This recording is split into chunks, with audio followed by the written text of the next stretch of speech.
Hello વિદ્યાર્થી મિત્રો, આપ સૌનું આપની આ યુટ્યુબ ચેનલ પર હાર્દિક સ્વાગત છે. તો આજે હું તમારા માટે લઈને આવી ગઈ છું ધોરણ 7 વિષય સામાજિક વિજ્ઞાન ત્રિમાસિક કસોટી ઓગસ્ટ 2025નું સંપૂર્ણ સોલ્યુશન, જે તમારી સામાજિક વિજ્ઞાનની પરીક્ષા માટે ખૂબ ઉપયોગી થશે. તે પહેલાં તમે જો આપણી ચેનલને લાઇક, શેર અને સબસ્ક્રાઈબ ન કરી હોય તો જરૂરથી કરી દેજો. તો ચાલો આપણે સમાજની ત્રિમાસિક કસોટીનું સોલ્યુશન શરૂ કરીએ. તો અહીં એનો પહેલો પ્રશ્ન છે, નીચે આપેલા વિકલ્પોમાંથી સાચો વિકલ્પ ABCD પસંદ કરીને જવાબ લખો. જે 4 માર્કનો પ્રશ્ન છે, પ્રત્યેકનો 1 ગુણ છે. પહેલો પ્રશ્ન છે કે રાણીની વાવ કયા વંશના શાસનકાળમાં બનાવવામાં આવી હતી? તો તેનો જવાબ થશે ઓપ્શન બી, સોલંકી વંશના. બીજું, વિજયનગર સામ્રાજ્યની સ્થાપના કોણે કરી હતી? તો તેનો જવાબ થશે ઓપ્શન સી, હરિહર રાય અને હુક્કરાઈએ. એના પછી ત્રીજો પ્રશ્ન છે કે રણ પ્રદેશમાં ઘસારણ અને નિક્ષેપણનું મુખ્ય પરિબળ કયું હતું? તો તેનો જવાબ થશે બી, પવન. એના પછી ચોથું છે કે લોકશાહી દેશમાં કઈ બાબતને ખૂબ જ મહત્ત્વ આપવામાં આવે છે? તો તે થશે ઓપ્શન સી, સમાનતાને. એના પછી નીચેના વિધાનોમાં યોગ્ય શબ્દ લખીને ખાલી જગ્યા પૂરો, જે 4 માર્કની છે. તો પાંચમો પ્રશ્ન છે કે ખાલી જગ્યામાં પાલ વંશનું શાસન હતું.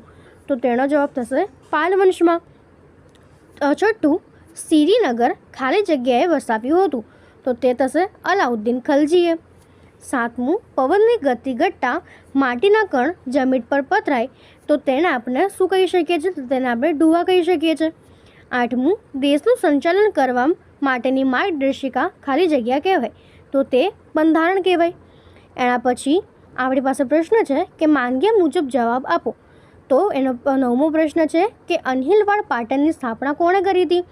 તો તેનો જવાબ થશે કે પંચાસરના શાસક જયશિખરીના પુત્ર વનરાજ ચાવડાએ સરસ્વતી નદીના કિનારે અણહિલવાડ પાટણની સ્થાપના કરી હતી. 10મો પ્રશ્ન, બહમની રાજ્યની સ્થાપના કોણે કરી હતી?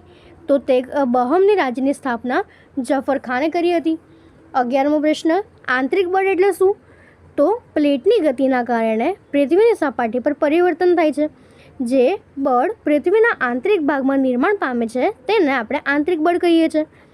હવે એના પછીનો 12મો પ્રશ્ન છે, બાળમજૂરી શા માટે અટકાવવી જોઈએ? તો દેશના નાગરિકને 6 થી 14 વર્ષ સુધી મફત અને ફરજિયાત શિક્ષણનો હક છે. તેની પાસેથી આ હક છીનવીને તેને બાળમજૂરી બનાવવો તે ભારતના કાયદાની ભંગ છે. શાળામાં ભણવાની ઉંમરે બાળકો મજૂરી કરે તે એક પ્રકારનો ગુનો બને છે. 14 વર્ષની ઉંમર કરતાં નાની ઉંમર બાળકને કામ પર ન રાખવું જોઈએ. ગુનાને અટકાવવા અને દેશના વિકાસમાં ફાળો આપવા બાળકને ભણાવવા જોઈએ અને બાળમજૂરીને અટકાવવી જોઈએ. તો આ રીતે આપણે તેનો ઉત્તર લખી શકીએ. એના પછીનો પ્રશ્ન છે, નીચે આપેલા પ્રશ્નોના સંક્ષિપ્ત જવાબ આપો. તો એનો 13મો પ્રશ્ન છે કે ગુજરાતનો પ્રથમ સુલતાન કોણ હતો? તો તેનો જવાબ થશે કે ગુજરાતનો પ્રથમ સુલતાન એ જફર ખાન હતો. તે મુઝફ્ફર શાહના નામ ધારણ કરીને સુલતાન બન્યો હતો. 14મો પ્રશ્ન કે સલ્તનત કાળમાં લોક ઉપયોગી સ્થાપત્ય વિશે જણાવો. તો તેનું પહેલું લોક ઉપયોગી સ્થાપત્ય છે કે ઢાઈ દિનકા ઝોપડા. અને તે લોક ઉપયોગી કેવી રીતે છે? તો તે બંદગી કરવા માટે ઉપયોગ થયું. બીજું કે સિરી કિલ્લો. તો સિરી કિલ્લો જે છે એ વિદેશી આક્રમણખોરથી બચવા માટે હતું. હવે એના પછીનો 15મો પ્રશ્ન છે કે કારણ આપો. પૂરના મેદાનો ખૂબ જ ફળદ્રુપ હોય છે. તો લખી શકાય કે નદી જ્યારે કિનારાથી બહાર વહેવા લાગે ત્યારે નજીકના વિસ્તારોમાં કાંવ અને અન્ય પદાર્થોનું નિક્ષેપણ કરે છે. તેનાથી પૂરના મેદાન બને છે. તે ખૂબ જ ફળદ્રુપ હોય છે કેમ કે તેમાં કાંપ અને બીજા પદાર્થ હોય છે. એના પછી 16મો પ્રશ્ન છે કે ચૂંટણી પંચની શી કામગીરી છે? તો આપણે લખી શકીએ કે ચૂંટણી પંચ એ મતદાર યાદી બનાવી તેને સુધારવા જેવી કામગીરી કરે છે. કોઈપણ પ્રકારની ધાક ધમકી, દાદાગીરી કે ડરને આધીન થઈને મતદાન ન થાય અને તટસ્થ રીતે ચૂંટણી યોજવાય તેવી વ્યવસ્થા એ ચૂંટણી પંચ કરે છે. હવે એના પછીનો પ્રશ્ન છે, નીચે આપેલા પ્રશ્નોના મુદ્દાસર જવાબ આપો. તો તેનો 17મો પ્રશ્ન છે કે પરિચય આપો પૃથ્વીરાજ ત્રીજો. તો આપણે લખી શકીએ કે પૃથ્વીરાજ ત્રીજો એ ભારતના ઇતિહાસમાં અદ્વિતીય સ્થાન ધરાવે છે. ઈસવીસન 1991માં થાનેશ્વર અને કરનાલ વચ્ચે આવેલા તરાઈના મેદાનમાં શિહાબુદ્દીન ઘોરીને પૃથ્વીરાજ ચૌહાણે સજ્જડ હાર આપી હતી. તે પછી ઈસવીસન 1192માં પૃથ્વીરાજ ચૌહાણની હાર થઈ અને દિલ્હીના તખ્તા પર મુસ્લિમ સત્તાનો ઉદય થયો. આથી તિરાઈની લડાઈ ભારતીય ઇતિહાસમાં સીમાચિહ્નરૂપ ગણાય છે. હવે એના પછીનો આપણો 18મો પ્રશ્ન છે કે કૃષ્ણદેવરાય વિશે ટૂંકમાં માહિતી આપો. તો તેના જવાબ આપણે લખી શકીએ છીએ કે કૃષ્ણદેવરાય તુલુવ વંશનો તેમજ વિજયનગર સામ્રાજ્યનો સર્વશ્રેષ્ઠ શાસક હતો. તે એ સમયના ભારતનો એક મહાન અને શક્તિશાળી શાસક હતો. તેણે શાસન દરમિયાન અનેક વિજયો મેળવ્યા હતા. તેણે રાજ્યના વહીવટતંત્રને સંગીન બનાવ્યું હતું. તેણે સિંચાઈ માટે રાજ્યના તળાવો અને નહેરો ખોદાવી ખેતીવાડીને સમૃદ્ધ બનાવી હતી. તેણે રાજ્યમાંથી કેટલાક અયોગ્ય કરવેરા દૂર કરીને પ્રજાનો પ્રેમ મેળવ્યો હતો. તેણે વિજયનગરની પાસે નાગલપુર નામનું એક નવું નગર વસાવ્યું હતું. તેણે એ નગરને અનેક પ્રકારની ઇમારતો અને ભવ્ય મંદિરથી શણગાર્યું હતું. કૃષ્ણદેવરાય પોતે વિદ્વાન હતો. તે એક સાહિત્ય અને વિદ્વાનો ઉપાસક હતો. તે તેલુગુ અને સંસ્કૃત ભાષાનો લેખક હતો. તેણે આમુક્ત માલિદા નામનો એક ગ્રંથ લખ્યો હતો. તેણે અનેક કવિઓને રાજ્યાશ્રય આપ્યો હતો. કૃષ્ણદેવરાયે રાજા ભોજની જેમ સાહિત્ય અને કલાને ઉત્તેજન આપ્યું હતું. તેથી તે આંધના ભોજ તરીકે જાણીતા બન્યા હતા. હવે એના પછીનો આપણો 19મો પ્રશ્ન છે કે પૃથ્વીની આંતરિક રચના અને આકૃતિ સમજાવો. તો આપણે લખી શકીએ કે પૃથ્વી ડુંગળીની જેમ એક ઉપરથી સ્તરથી ગોઠવાયેલી અનેક સ્તરોની બનેલી છે. પૃથ્વી સપાટીના સૌથી ઉપલા સ્તરને ભૂકવચ કહેવાય છે. તે સૌથી પાતળી સ્તર છે. તે ભૂમિખંડ પર આશરે 35 કિલોમીટર સુધી હોય છે. ભૂમિખંડની સપાટી મુખ્યત્વે સિલિકા એટલે કે રેતી અને એલ્યુમિના એટલે કે એલ્યુમિનિયમ જેમાં ખનિજ દ્રવ્યો બનેલી છે. તેથી તેને સિયાલ એટલે કે સિલિકા અને એલ્યુમિના કહેવામાં આવે છે. આંતરિક ભૂગર્ભ સિયાલની નીચેનો સ્તર એ મુખ્યત્વે સિલિકા અને મેગ્નેશિયમનો બનેલો છે. તેથી તેને આપણે સીમા એટલે કે સિલિકા અને મેગ્નેશિયમ કહેવામાં આવે છે. સીમાની બરાબર નીચે મેન્ટલ હોય છે. તેને આશરે 2900 કિલોમીટરની ઊંડાઈ સુધી ફેલાયેલો છે.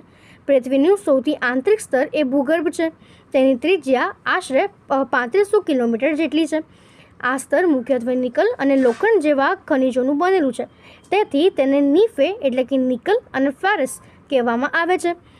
કેન્દ્રીય ભૂગર્ભમાં તાપમાન, દબાણ અને પદાર્થોની ઘનતા એ ખૂબ જ વધારે હોય છે. એના પછી આપણો 20મો પ્રશ્ન છે કે લોકશાહી કોને કહેવાય.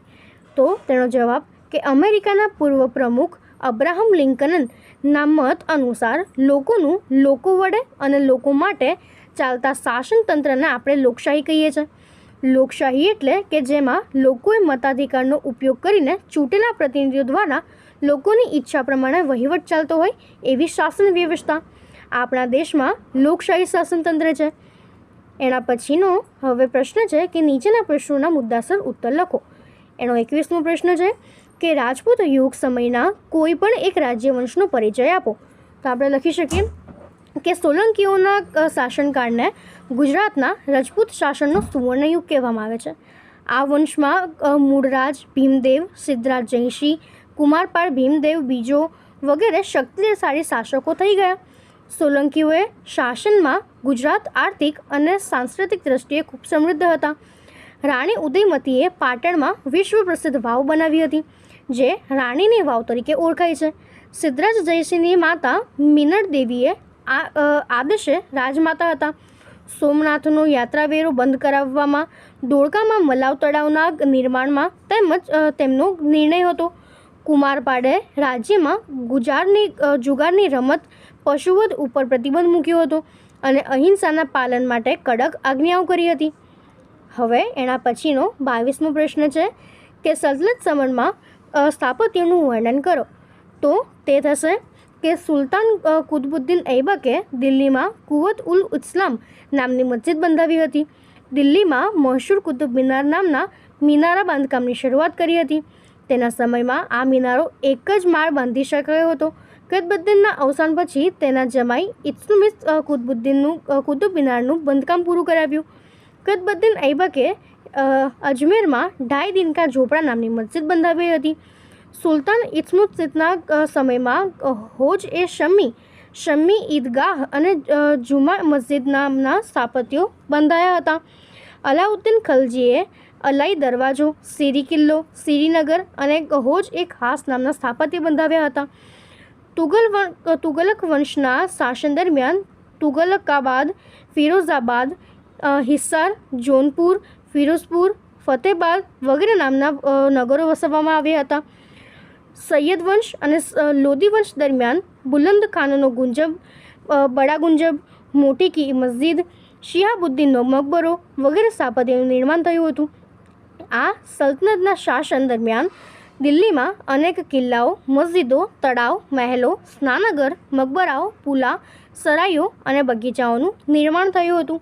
તો આપણે આ રીતે તેનું વર્ણન કરી શકીએ. તો અહીં આપણી આ સામાજિક વિજ્ઞાનની જે કસોટી છે પૂર્ણ થાય છે.